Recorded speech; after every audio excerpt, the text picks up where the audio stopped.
Buick's new Regal and the Audi A4 seem set on a collision course. It has been a long time, maybe not ever since we could have typed any sentence that buoyed the Buick into the same conversation as Audi, but the all-new 2018 Regal works hard to ensure this is no false equivalence. For proof, check out the slick new body, classy interior, and sporty intent. That's a Buick.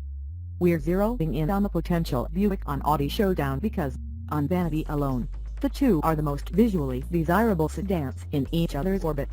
The 2018 Regal outsexies the Audi accurate ELX and the somewhat awkward-looking Lincoln MKZ. We haven't seen the upcoming S60 replacement, which, given Volvo's recent design renaissance, could be quite a looker, but the current one borders on innocuous. This all leaves the Regal on an aspirational trajectory to the A4's constellation, considering that the Audi, which also competes with the rear-drive BMW 3 Series and the Mercedes-Benz C-Class, has humbler front-drive-based roots similar to the Buick's. Maybe we should specify which A4 the Buick is taking aim at.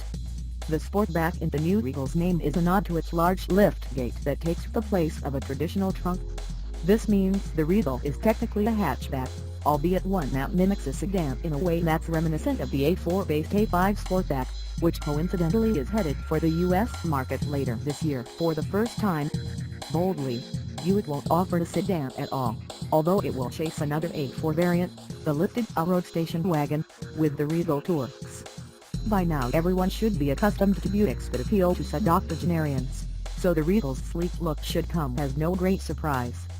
Its subtly furrowed headlights, clean new winged grille motif, and delicate creases defining shoulder lines that run from behind each front wheel to the trunk are a vast improvement over the somewhat lumpy current model.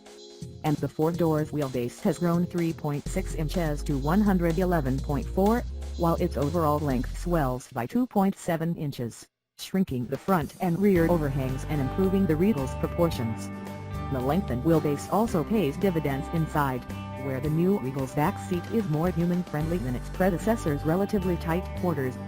Buick fits a 60/40 split folding rear seat as standard, although a 40/20/40 bench is optional for those who must have more flexibility. Unfortunately, when folded, the rear seat backs sit higher than the cargo floor, creating a slight lip that prevents cargo from being slid in one go from the bumper all the way to the back of the front seats. The space in back is still markedly more usable than any similarly sized sedan's trunk, and Buick claims that with the seats folded, there is 61 cubic feet of cargo space. Not to mention the flexibility afforded by the wide lift gate opening.